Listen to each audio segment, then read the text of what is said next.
Thanks. It's really an honor for me to be here today, and I'm so glad that Steve invited me. When I was a contract lobbyist back in the 1990s, before I became executive director of Schools for Equity and Education, MAAP was one of my clients, and I've always been impressed. I worked on legislative staff in the 1980s, and Isaac Newton once said, "You're really great, Isaac Newton." He says, "Well, I'm standing on the shoulders of giants." And I think that you think of the choice movement now. The choice movement stands on the shoulders of the people in this room. When I think of Wayne, Gene, Steve, other people I'm insulting by not mentioning, but I guess, but it's inadvertent, let me say. The history of choice started with this group, and I think it's everything that has come out of that really is, comes from the folks in MAAP. And I think what we've seen, as I was reading, Steve and I were having just a little anecdote, and I don't want to have too many anecdotes, because those of you who've ever seen me in the past know I can go on like 6 hours with anecdotes. And you've got a lot of other people you want to hear speak. But Steve and I both had read part of Clayton Christensen's Disrupting Class, and we both got about 3/4 of the way through, and I said, well, I got about 3/4 of the way through, and I quit reading. And Steve said, me too, and he said, why? I said, well, there was nothing new there. I mean, Clayton Christensen's a very intelligent man, teaches at Harvard, all the rest of the great things. But you open up the book and you start reading about the first page, every kid is different? Oh, really? I mean, that's really shocking to think. Those of us baby boomers who grew up in small towns and with freestanding economies and the rest of those things, it was like the school district, you shoot for the middle, hope the middle's high. Kids that don't make it go straight to the job market. There's a local economy to pick them up. Some kids go to college, some kids go to trade school, whatever the case might be, but things take care of themselves. As we've moved to a different society, a more suburban-based society where those local economies aren't as strong or distinct as they were, education becomes a little trickier. And meeting the needs of every individual kid is crucial. Again, having worked with this group back in the 1990s and legislative staff prior to that when the area learning centers were created, I kind of knew that. And I think that it's no mystery. I don't know if anybody here read Clayton Christensen's book and liked it or didn't like it. It's a good book, but it does, to me, I'm just kind of surprising that it's illuminating to so many people, because it's things that educators, especially the educators here, the alternative educators, have known for years. And I always say that, Wayne, you could have written that book and you could have been going around the country and people could have been hailing you more than they already do. So, but one of the frustrations, I guess, again, having familiarity with you folks is the choice movement, the alternative education movement really sits with you folks. And the influence, it's kind of being hijacked, I guess, is what I would say. And it's important, I think, for alternative educators to get back in that game. And I always say, when I would testify to the legislature when I was working for MAAP, I would say, well, I'd like to have someone who could speak more eloquently or more on these issues than I can, but they're all working today. I mean, it's like you get some of these folks, I'm not going to pick other organizations, but they can bring in one of their members because they've got somebody else doing their work for them. The MAAP folks are either with a kid or dealing with a student or dealing with a problem on a right then and there that they can't all of a sudden pick up and say, well, I can't go to I'm working on these kids' schedule, not on the legislature's schedule. And I think that's one of the things that's always problematic. But it's very, very important, I think, and we've got a great chance this year. We've got a great supporter of alternative education here with us today, Representative Slocum, that can, I think, help build that base of knowledge that the legislature really needs to have as it moves and looks at, kind of fulfills the rhetoric of every child is different, every child matters, every child is unique. Let's get those children to where they need to get to be for their next life step, whatever that might be. And I mean, that doesn't fit into systems very easily. And I think that's, again, my pleasure of working with you guys over the years has always been, I see that commitment that you have to each individual child, and that is something that the legislature really needs to treasure and really needs to respect, and hopefully we can elevate, through whatever help I can give you and whatever help Representative Slocum can give you, and try to build that base. So I'll turn it over to Representative Slocum for any comments that she might have. Oh my. I'm Linda Slocum, and I'm a teacher. I left my 8th graders today with a sub, and they were going, oh yeah. Oh, yeah. She's leaving us with a sub. And they always recommend who to get, and they want the one that is the easiest, who doesn't yell, or the one they can push over the edge. So, and it's really hard to be both a legislator and a teacher at the same time. I leave a class midway through the year and go on leave, and I've done that since '06. And as you all know, you build relationships, and that's how you teach. And to leave midway it's gut-wrenching. It really is. I love the legislature too, and I like being able to craft some laws and have some input there. I was chief author in 2009 of the Charter School Reform Bill, and whether you love or hate charter schools, the bill was really very good in that it made for more accountability, greater transparency, and it looked at charter schools 20 years after their inception. And I was there from their inception, so I've watched that movement grow. I've taught school for 25 years. Golly. This year I'm looking forward to carrying some legislation that has to do with mental health issues and students. And I would love to get your input. I know you have a lot to say. And I also want to talk today about the climate right now, politically, over at the Capitol and the Department of Ed. And I also want to talk about what you can do to influence policy and how to effectively organize to go put the pressure on. That I figure is pretty much my job here today. Yeah. I think that both, when Steve talked to me, I think what we're trying to do today is to help you and find ways, and Steve is a vet at this, but I think it's important that, again, there are ways, even though how busy you are, to help find the allies in the legislature, Representative Slocum being one, and Steve mentioned some other names as well, folks like Dave Bly, Roger Chamberlain over in the Senate, just a wide range, Jim Dabney. Those folks are people that are going to be very, very helpful. But it's important, again, to find that way to, what's the best way to be effective. And we've also have some big issues, I think, that we can shoot to those right now and talk about what are some of the issues. There's 3 issues I know that Steve has folks here in the audience to talk about that we want to transmit to Representative Slocum. And so we'll start with the extended time issue. Is that? Yeah. So you had a question at the extended time? Yeah, maybe I'll come this direction so I don't have my back to too many people. Thanks for coming today, Representative and panel members. I think many of you have attended some of the area meetings the department had dealing with the proposed finance reform. And I've attached, or Steve has put inside a little handout from the last session. The last public meeting was in Raynard at Cragen's last week. And I think that, the worm kind of turned as the sessions moved around through the state because they addressed it a little bit differently. At the session that I attended, and Jana was with me from Freshwater as well, and she attended the first session, the format changed quite a bit. The last session, Tom Melcher went through a bunch of statistics and educational, kind of framed some of the needs to look at change, and very well done, good information. They didn't talk about the committee's recommendations. They simply did that. Then they moved into kind of the format of, now tell us what else we need to hear so we can make some good changes for Minnesota. Okay? So during that process, then there was some feedback on some of the basic elements, and an extended time revenue was touched on.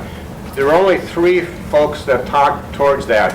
And as a ALC director, I spoke obviously to protect and lay out some rationale of protecting what I consider fundamental as a system that's directed right to the learner and whatever. So we spoke passionately about trying to embrace that, protect it, and not put it in the pot.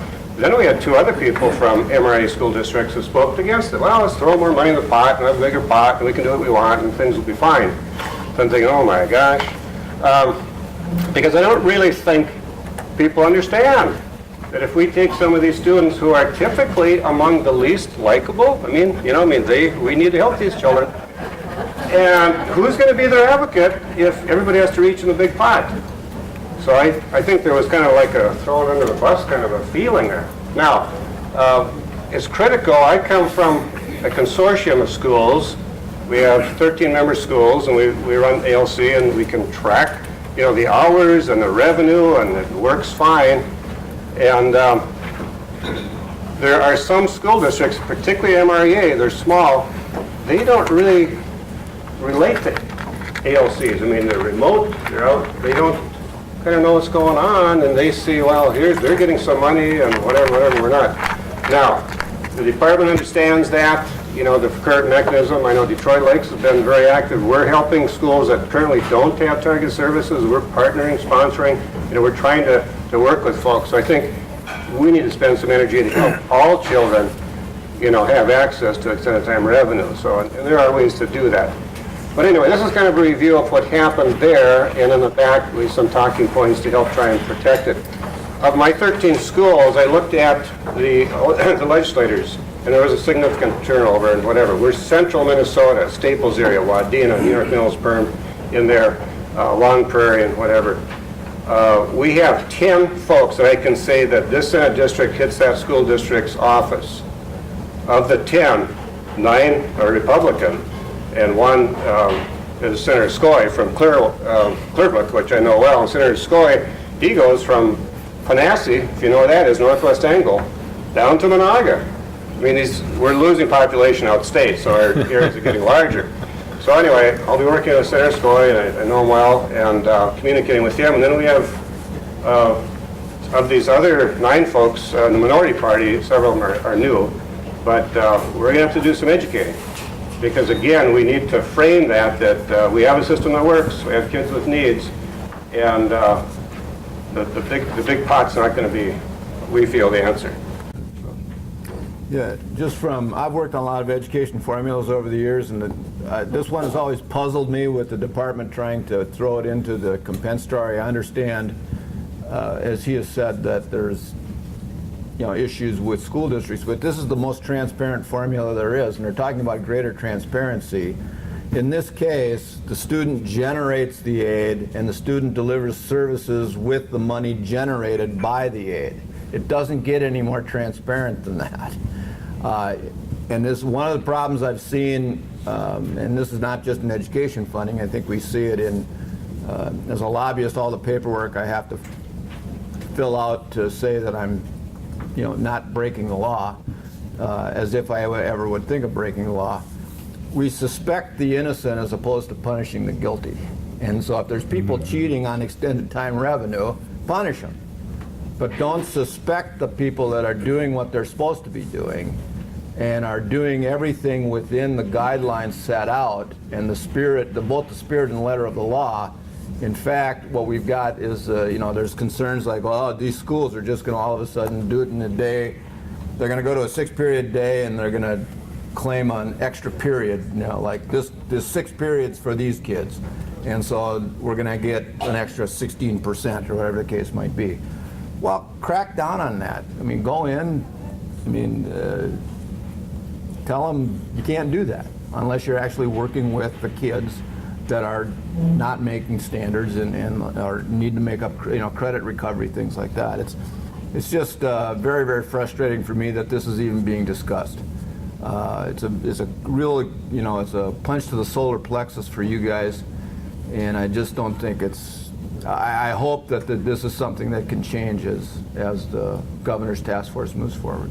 Brad, it really feels like it's falling on deaf ears because I've attended many of these Yeah, we heard from those people. Okay, next item. Well, yeah.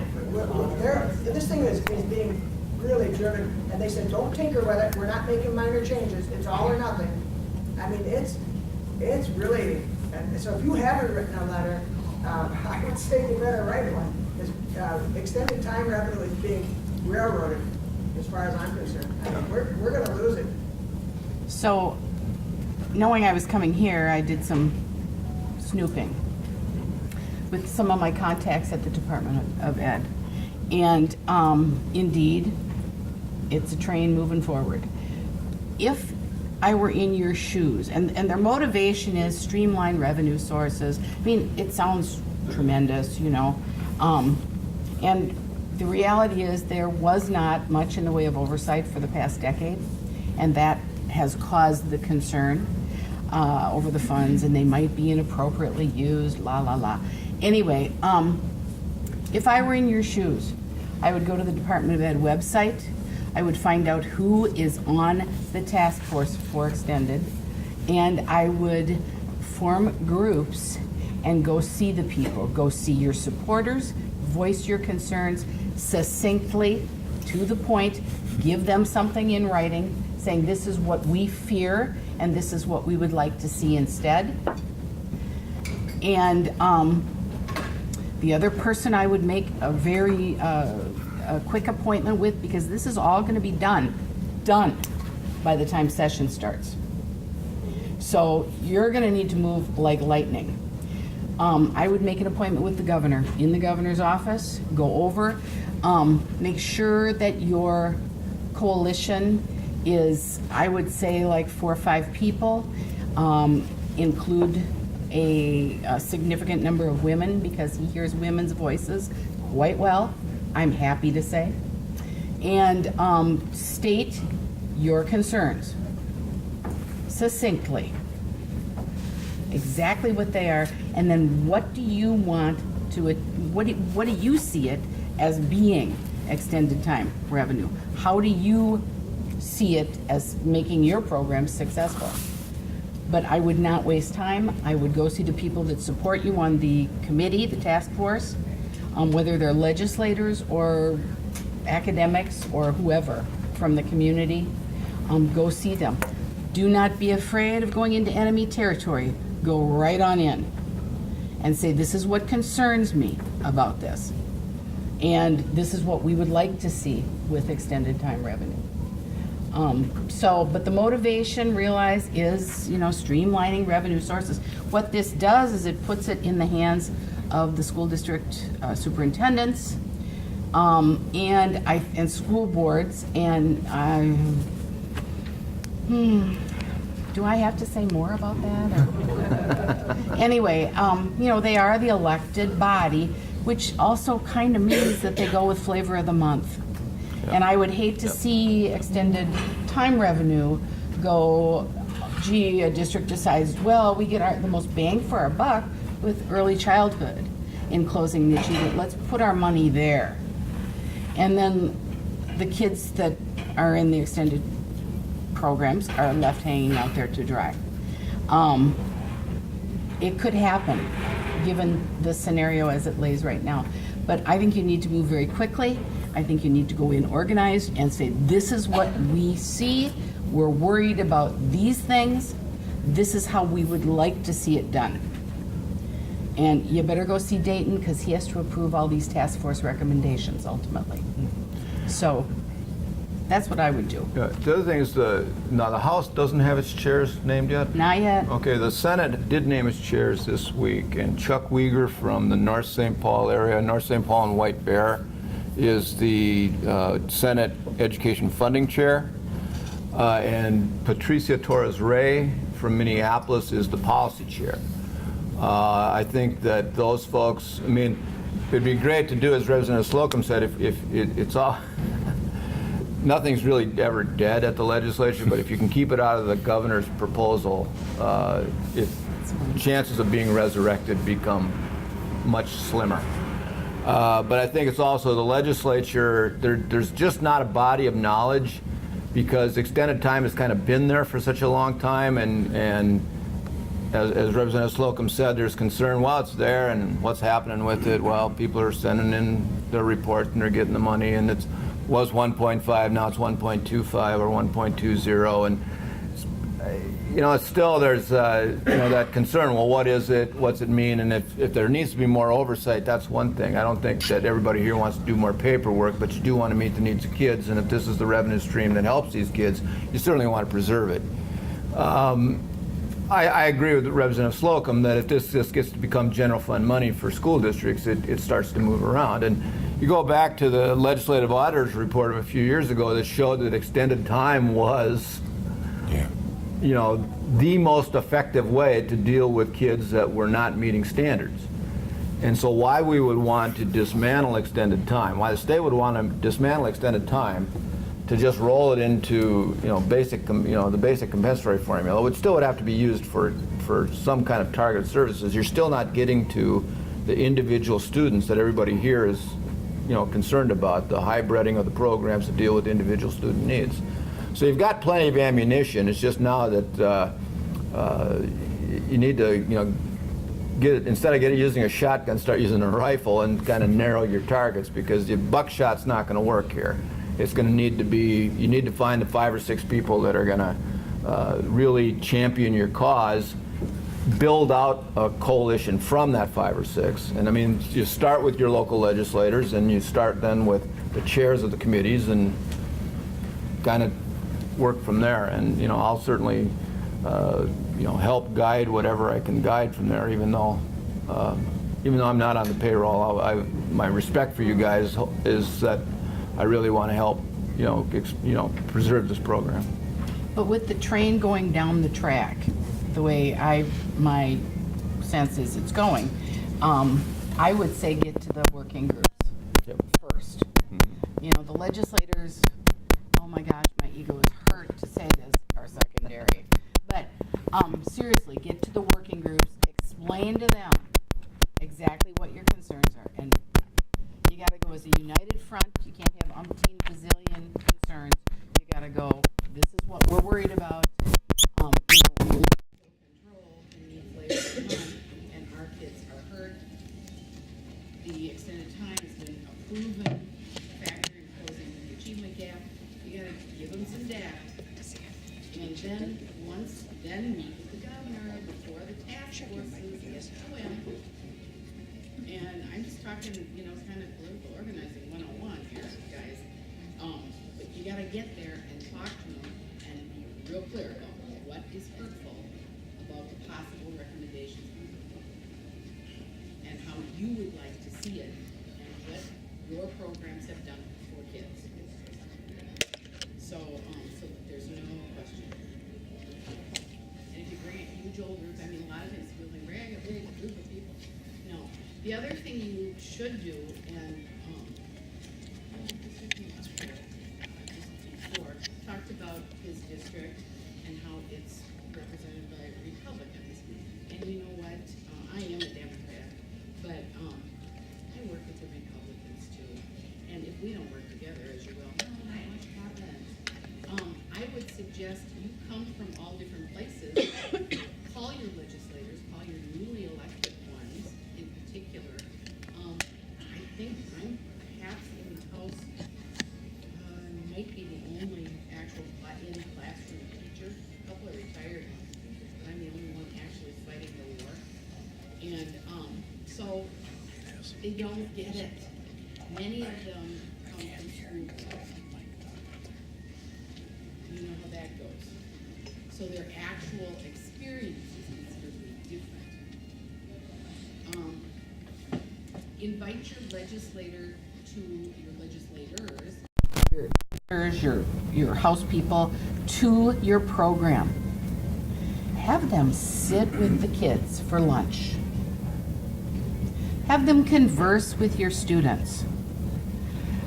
And don't pick just, do the cross-section so that your legislator might get told where to go, because I think that's a refreshing experience for them. But seriously, invite them to your program, show them what you do, and show them the kids you work with. so that they know, because they don't know. They have no idea. And that, I think, also works to move your agenda forward with the extended time in particular. Representative Slocum, I hope you understand now why we've been trying to raise this level of concern for the last few months with you folks. This is an issue that's at crisis level for our schools. It is. And if you haven't done something, please do something. MAAP has been pushing hard, and we will continue. Wayne and I co-chair the legislative committee, and we will continue to attempt to meet with the governor, and we've sent letters to all the committee members on the planning group, and it's being pushed forward. So if this doesn't change your idea or raise the level of concern, I guess nothing else will. We're in for a dogfight. We're going to lose our livelihood if we don't fight for it. So all I can say is, if you're in for a dogfight, fight like a dog. Because the reality is, a letter, I can't tell you the number of letters I get every day and number of emails. And yes, I answer them, and yes, I go through the whole thing. FaceTime is what makes the difference. They associate you with a program, with your needs, and you've had some FaceTime. That is what I think is critical. Don't wait for February 6th, which is our legislative day at the Capitol either. That's too late. Too late. Too late. Steve, do you know the timeline here for this educational working group? Yeah, they have another meeting on the approaching. 27th, and they're Right. hoping to rubber stamp it on the 27th. Then it goes to the governor. Yep. So I would suggest dancing fast. Steve, can we get a list of the members? I mean, can you pull off the web or something and just, Yes. so we all see it, because we know some of these. Yes, like the superintendent from Fergus Falls sits on, the principal from North Branch sits on. Nobody from charter schools, nobody from area learning center alternative schools were on this group. Okay? By the way, charter schools are taking a hit on this too, with there's a factor in there for 10% of the excess special ed aid can be billed back to charter schools.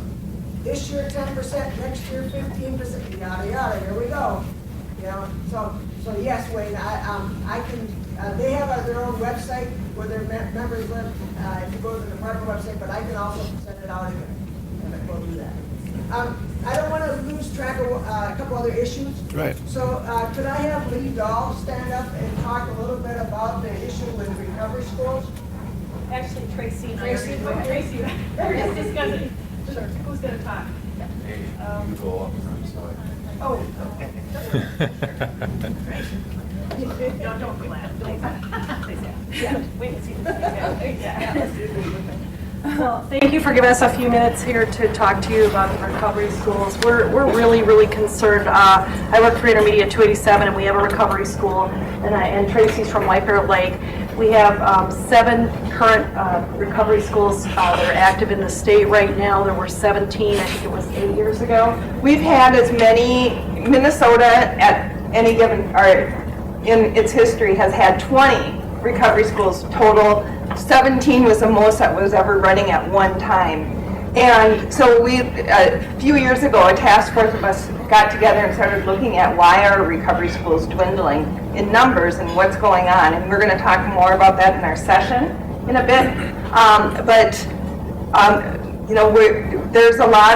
There's some recognition in the different drug strategies on the federal level and on the state level through the Department of Human Resources, and recovery schools are being seen as definitely a part of the continuum of care that's going to help young people sustain their recovery and continue to be successful in their lives and not fall back into the former drug using ways.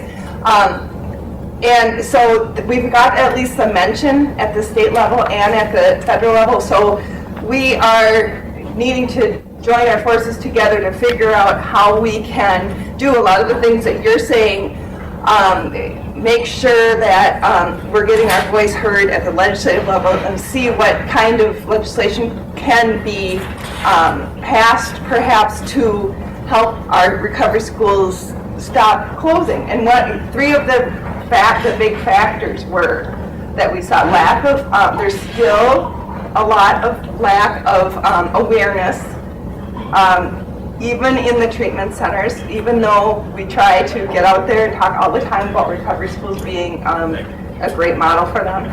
So it's a lack of awareness. It's transportation is huge. So many of our schools, our kids are coming from different districts, and the transportation does not follow them to the district like the funding does for the education. And then I think the biggest issue is with the, these kids take more money to educate. They do. We need to have chemical dependency counselors as a huge part of the running of our recovery school, and social workers. And in this state, our social workers and CD counselors are being cut in the schools. That trend needs to change, and that's a big, huge hardship in our recovery schools, and a big reason why we're here. We're living on general education funding, and that covers the teachers mostly, but we're just not sure we can keep going, and we think it's important. Have you talked to Sue Abderholden over at NAMI at all, the NAMI, Minnesota? We'll take any names like that.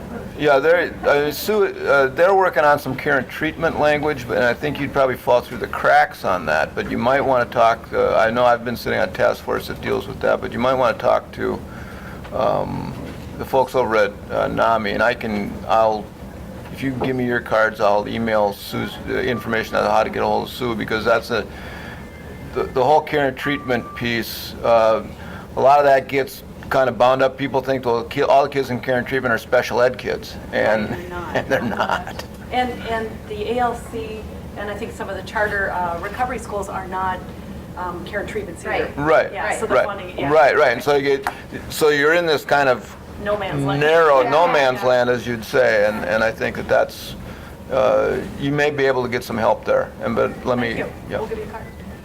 And I would echo Brad's words, and NAMI is bringing forward some, I think, really good legislation for mental health services for kids, and much needed, overdue, may I add. But the time is right now. But the other thing is, draft up some legislation and bring it, some ideas for legislation, and bring it. Because I think you're going to find a very receptive committee. School transportation has become an excess cost for school districts, and this is, when you talk about extended time rolled in, they rolled transportation into the general ed formula back in the mid-1990s, and all of us that work on school funding formula said, this is nuts, because it's a cost that's going to vary greatly from district to district, and yeah, there is some variation in the system, but over time, you've just seen transportation, which is absolutely vital if you're going to have a vibrant choice system,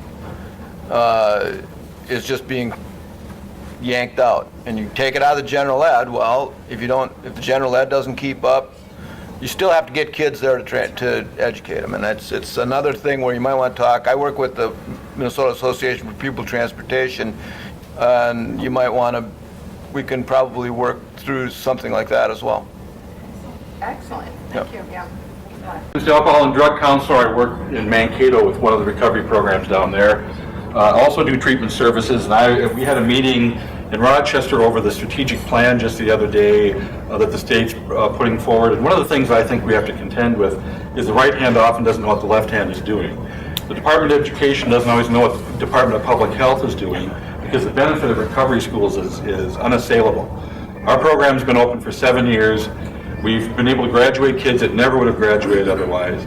Kids who traditionally have very poor attendance. We have a 97% attendance rate, the highest in our school district. But transportation, again, being such a large issue, despite the fact that I work in our school district as doing prevention work as well, we have an excellent continuum. And yet the breakdown at that point in time really is, again, as this gentleman was talking about, how prevention lines up with this. We have kids who come back into the community, going right back into the same environment that they were using in, creates a tremendous risk. The recovery schools give them that transition time to be able to stabilize their recovery, but everybody's going to argue over what pot of money is going to be paying for what part of all of this, when if we can actually come together and collaborate, we don't have to argue. Instead, we take a look at how is this best spent. to be able to promote these kids being successful in their recovery efforts. If the two of them are working together, we're much more likely to be able to help these kids get to the right level, to be successful in their efforts, and then ultimately the savings across the board for the entire community is very easy to be able to pull together. Organize your data. Go We've see got your it. legislators. All right. Thank you. Thank you. The third one, I'd like to make sure we get time to talk about a little bit. About 4 years ago, Representative Bly, when he was in the House, had a legislative study group that was phenomenal. And they were way ahead of their times on multiple measurements. A real authentic multiple measurement, not just the standard Eastos type, okay, where they take in multiple standards assessment. And I'd ask Wayne to stand up and talk a little bit about our multiple measures issue.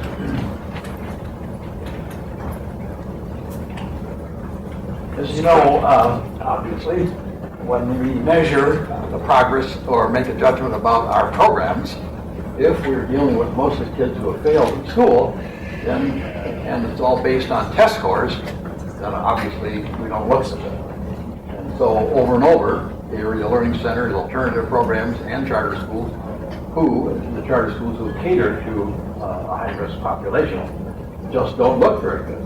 And therefore are judged as not making adequate yearly progress, blah, blah, blah. And it's all pejorative terms that are used. So what we have talked about is that isn't the only, test scores aren't the only measurement.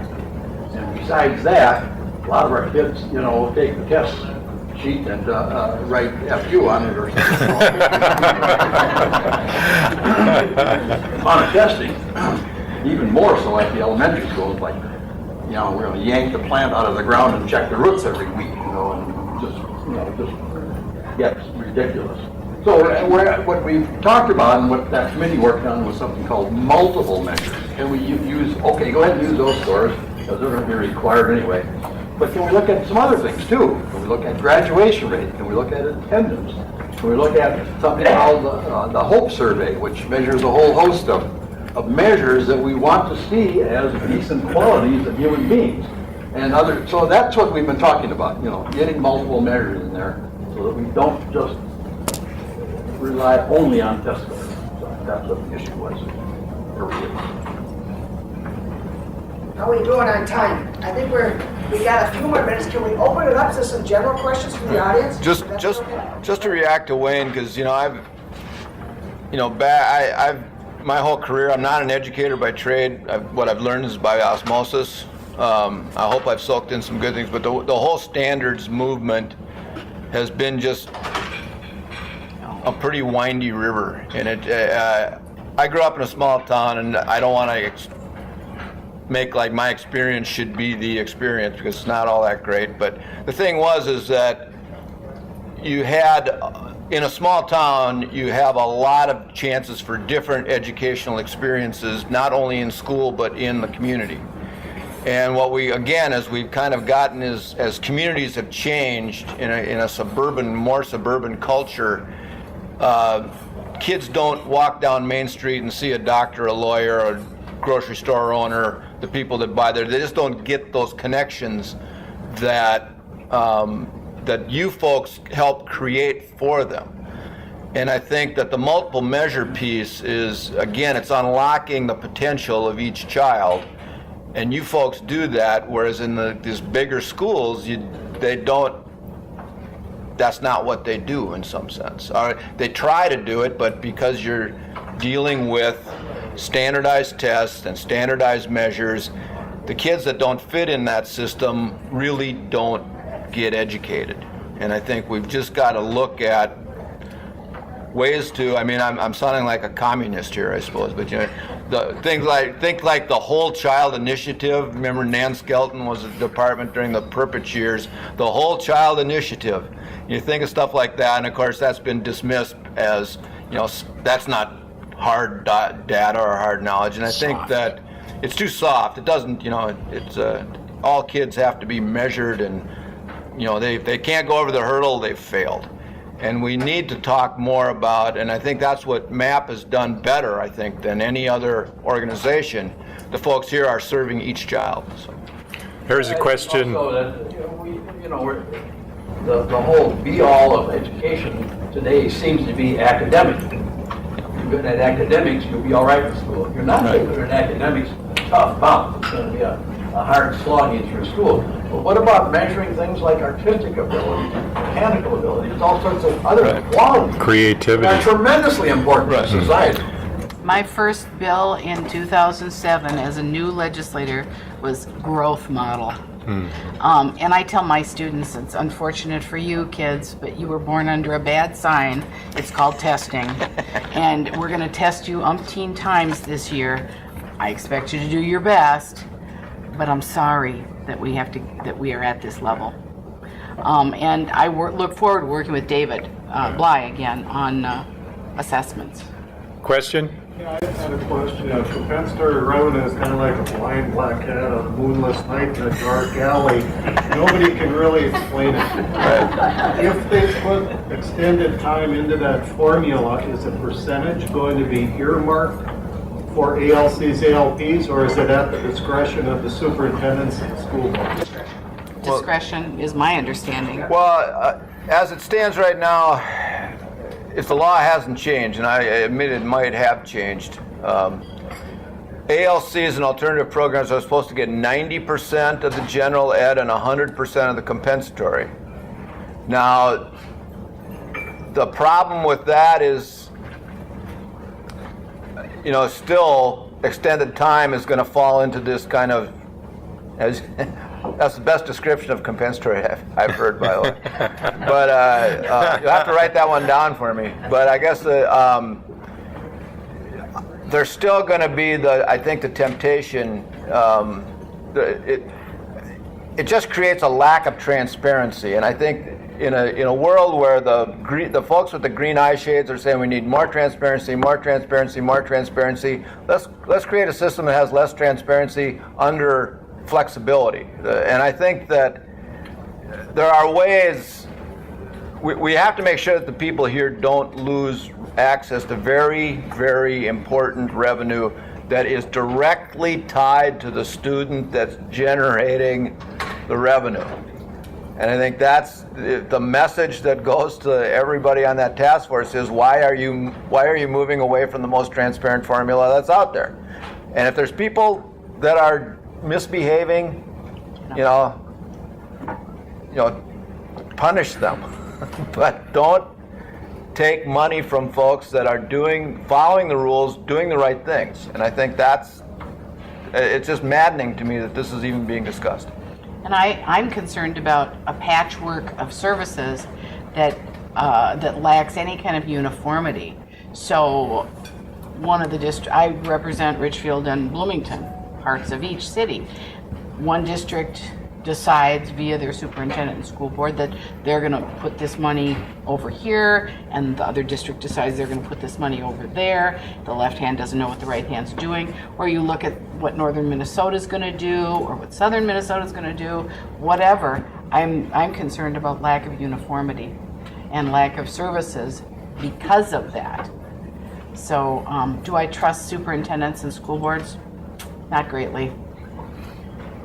One of the things that happened at the funding meeting that I was at in Grand Rapids is the superintendents that were there were complaining about the categorical designations for funding. They say, give us the freedom to collaborate.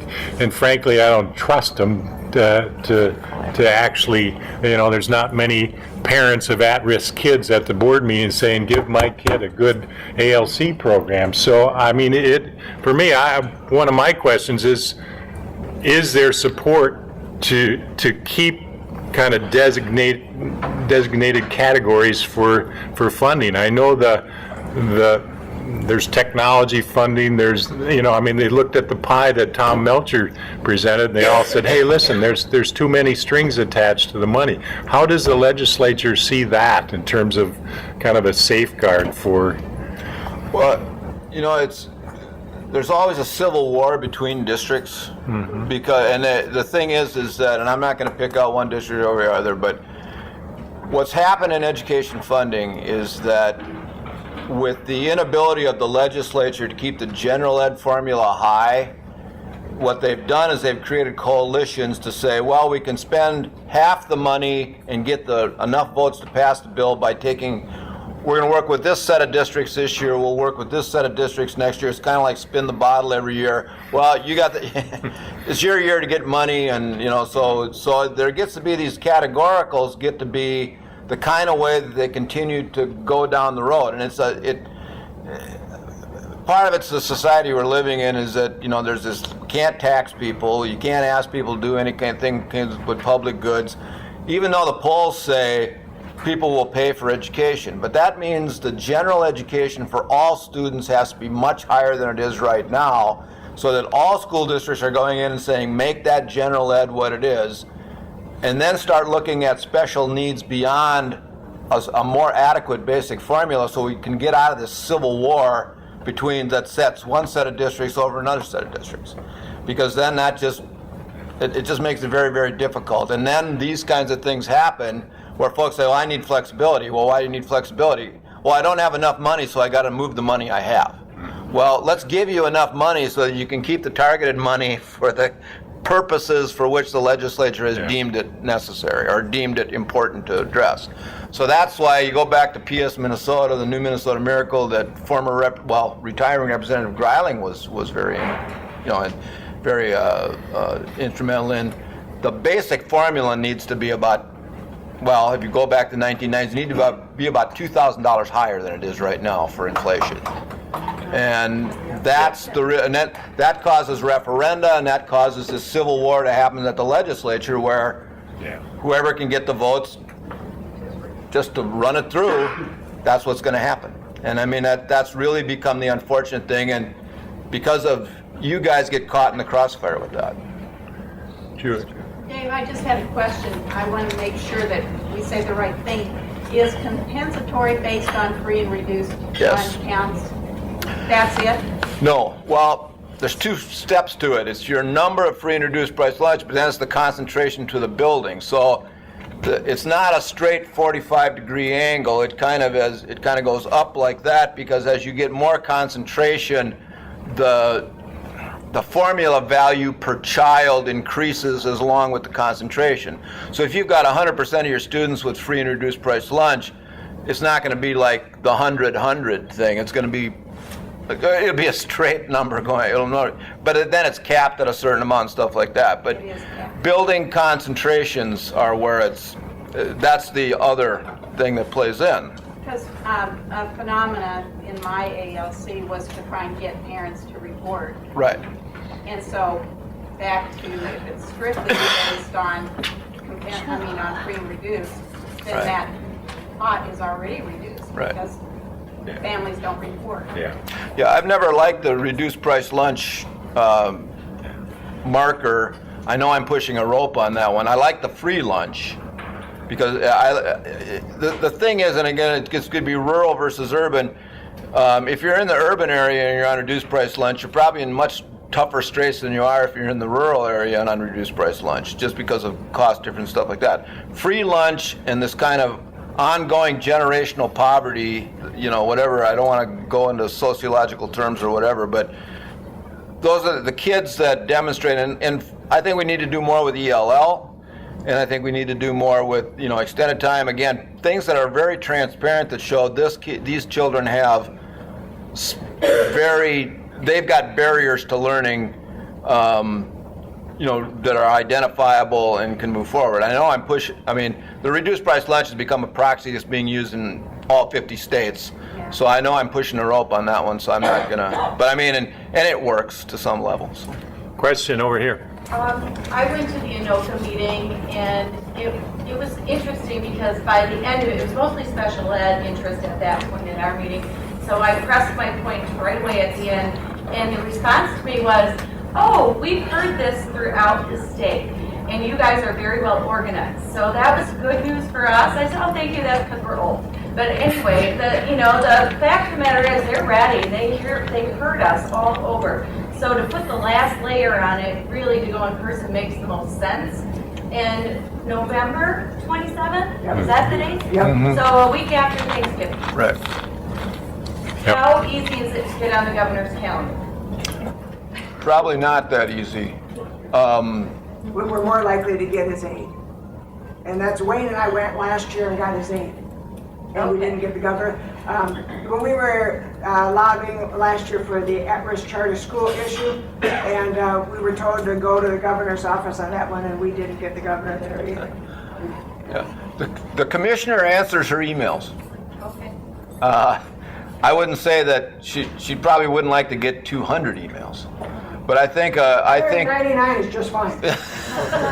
yeah, I don't know the over under on the annoyance rate with the commissioner, but I would say that a good solid push with the commissioner, I think, would be helpful. Now, again, a well-reasoned from a committee of MAAP members to say, Commissioner, we've been everywhere, we've put this together, I think is really, really important to get to her. I think that I don't know what her feelings are on the issue per se. I know she likes the idea of flexibility, but again, I just think it's very, very important for the folks here to say, with all the challenges that are out there in education right now, and the willingness of certain parts of society to throw a lot of people under the bus,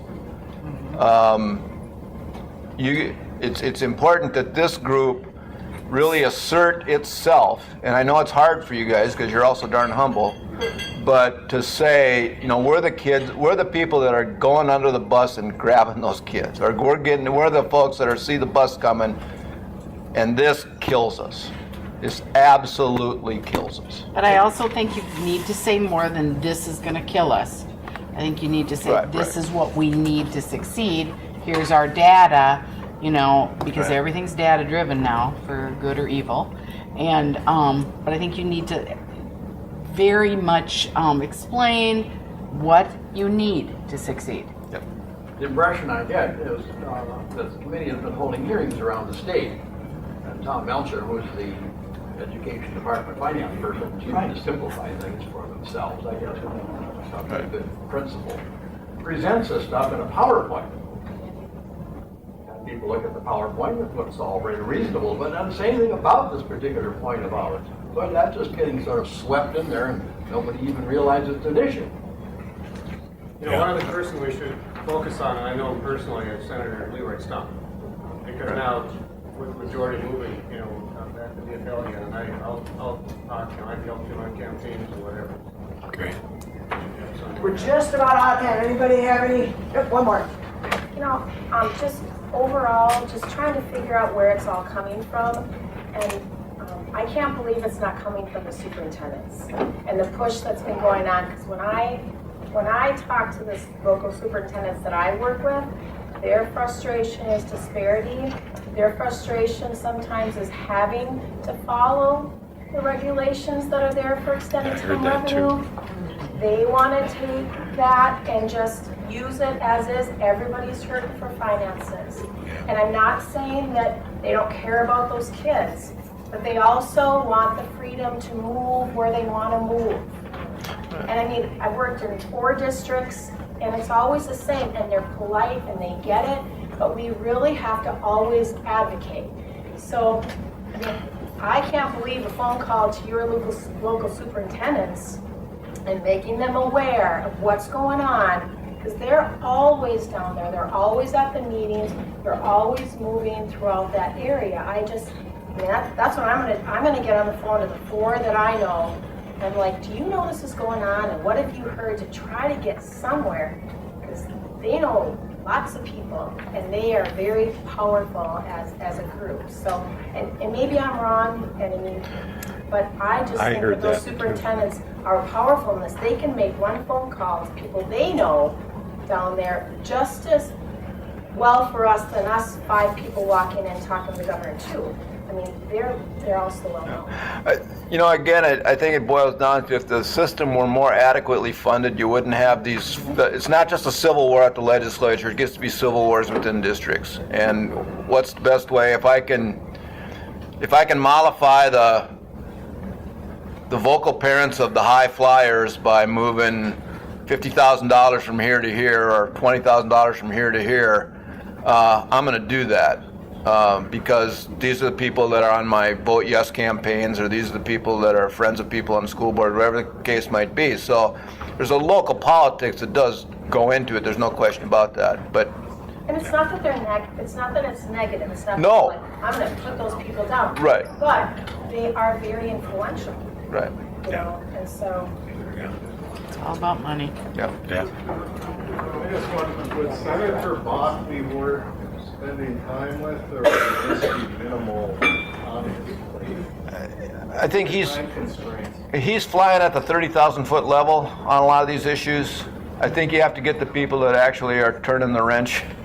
And those are going to be the folks that are be on the committees. We don't know who the members of the committees are yet. The House doesn't even know, we don't know the chairs in the House. But folks like Representative Slocum here, I think Representative Dabney, Representative Bly will be someone that's going to be crucial as well. I can help you identify who those people are, but I think the first thing is to get, as Representative Slocum has pushed again and again, is to, throw a cow in front of the train. Great. Slow the train up a little bit. Make them back up a little bit, pause, think, and see your perspective. On behalf of MAAP, I'd like to thank Representative Slocum and Brad Lundell for their time and their expertise.